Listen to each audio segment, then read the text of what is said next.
Haleluya, selamat pagi Bapak Ibu Saudara yang dikasihi Tuhan. Kita bersyukur bahwa Allah kita itu selalu memberikan hal yang manis dalam hidup kita. Sehingga kita dapat mengecap kemanisan Allah lewat kebenaran firman Tuhan pada pagi hari ini. Firman Tuhan saya beri judul, Air Pahit dan Jiwa yang Pahit. Keluaran 15 ayatnya yang ke-23 berkata demikian. Sampailah mereka ke Mara, tetapi mereka tidak dapat meminum air yang di Mara itu karena pahit rasanya. Itulah sebabnya dinamai orang tempat itu Mara. Bapak Ibu jemaat Tuhan dimanapun Anda berada, kita tahu bahwa kecenderungan kita sebagai manusia, kita akan merasa suka dengan hal-hal yang manis.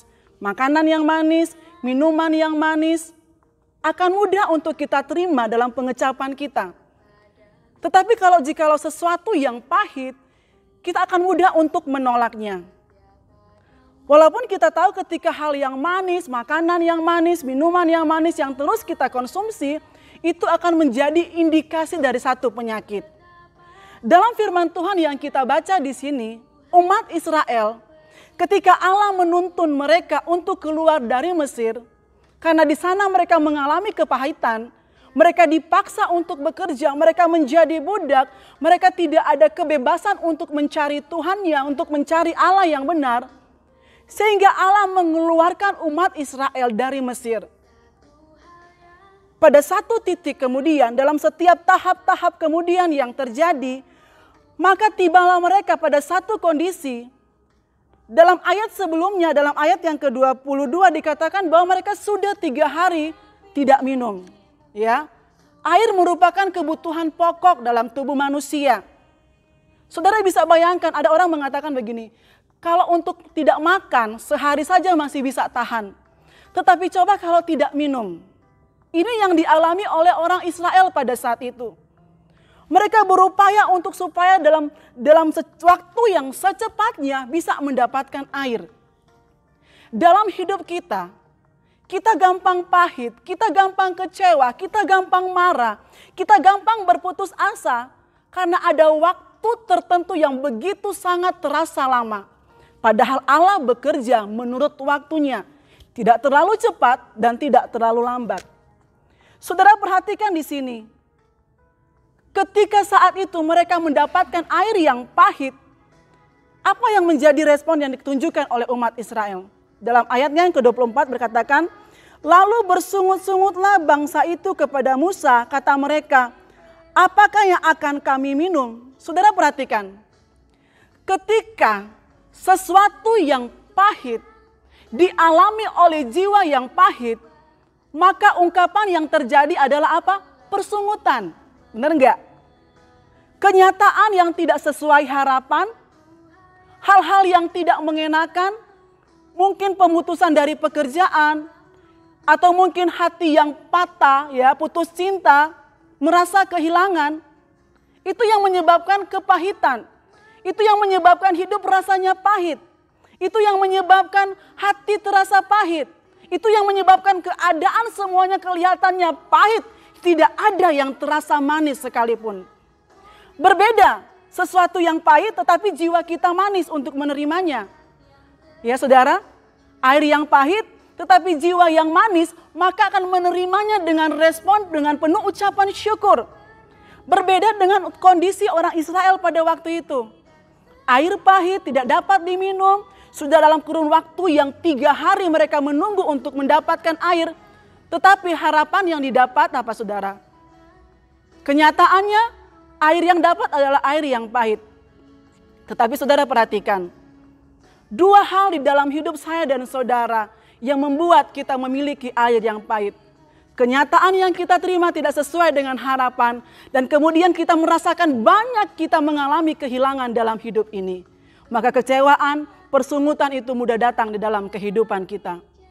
Tetapi saudara perhatikan bagaimana caranya supaya kita bisa menerima hal yang pahit dalam jiwa yang manis.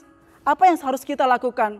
Firman Tuhan berkata di dalam ayatnya yang ke-25, Musa berseru-seru kepada Tuhan dan Tuhan menunjukkan kepadanya sepotong kayu.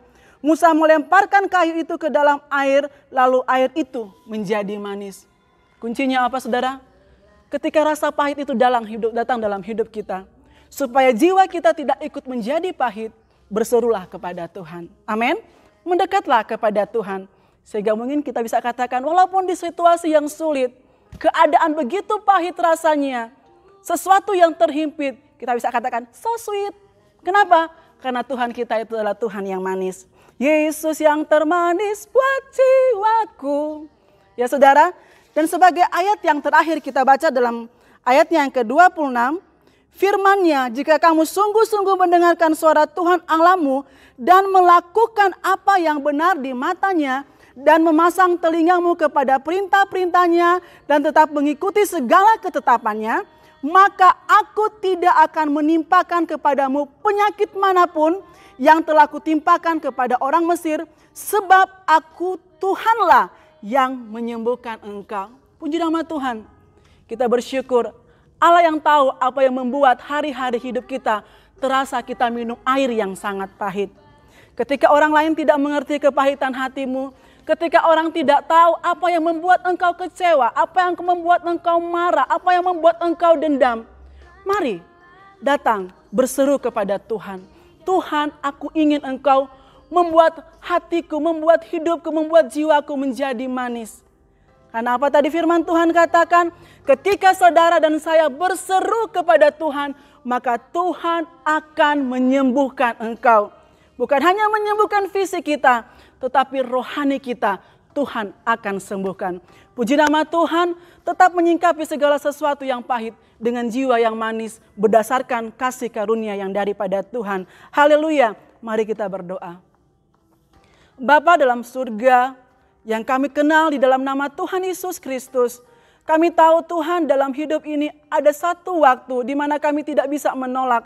Ketika hal-hal yang rasanya menyakitkan, rasanya pahit bagi daging kami untuk kami terima. Tetapi Tuhan ajarkan kami lewat kebenaran firman-Mu, kami mau meresponinya, kami mau melakukan. Ketika kepahitan datang, kami tidak ingin jiwa kami ikut pahit. Tetapi kami ingin meresponi dengan jiwa yang manis, yang bersyukur, mengatakan Tuhan baik, bahwa Tuhan ada di tengah-tengah masalah kehidupan yang kami alami. Sebab itu Tuhan, kami berdoa kepadamu, kiranya Engkau menolong kami, menguatkan kami, menghiburkan kami, menyembuhkan kami semua yang mau datang kepada Engkau. Memberkati umat-umat Tuhan di era ini Tuhan. Kami tahu kami hanya kuat bersandar kepada Engkau. Anak-anak yang memasuki tahun ajaran yang baru dengan normal yang baru, Tuhan menolong. Para orang tua Tuhan memberkati. Bahkan setiap para lansia Tuhan memberikan imun tubuh yang kuat. Supaya mereka bisa melakukan aktivitas dengan normal. Bukan karena kekuatan kami. Tetapi karena ada Allah yang dahsyat dalam kehidupan kami. Memberkati jemaat Tuhan yang ada di COTW Temanggung. Bapak Gembala, Ibu Gembala. Sampai kepada jemaat Tuhan yang paling tua sampai pada paling muda sekalipun. Kami tahu dalam sisi kehidupan kami, bahkan di tengah-tengah permasalahan, problema, Allah ada, Allah bekerja, dan Allah mendatangkan damai sejahtera bagi setiap kami yang mau berseru kepada Engkau. Kami mengucap syukur dalam nama Tuhan Yesus Kristus. Haleluya. Amin.